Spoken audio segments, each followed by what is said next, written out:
మొన్న నేను థ్రెడ్ ఎలా ర్యాప్ చేసుకోవాలో బ్యాంగిల్కి అది మీకు నేను చూపించాను. ఇవాళ మనం కుందన్స్ ఎలాగా స్టిక్ చేసుకోవాలో బ్యాంగిల్కి చూద్దాము.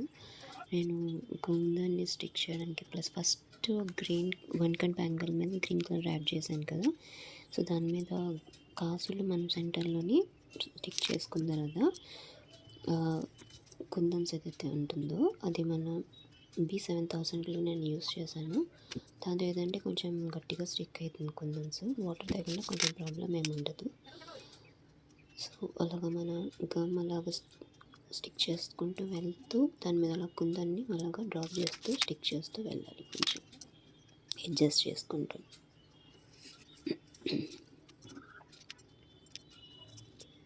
దాని తర్వాత సెంటర్లోని ఒక స్టోన్స్, వైట్ స్టోన్స్ నేను స్టిక్ చేస్తున్నాను కొంచెం ఫినిషింగ్ ఇవ్వడానికి బ్యాంగిల్కి. ఇది మనం బ్రాస్లెట్ లాగా కూడా యూస్ చేసుకోవచ్చు సింగిల్ హ్యాండ్కి. Thank you.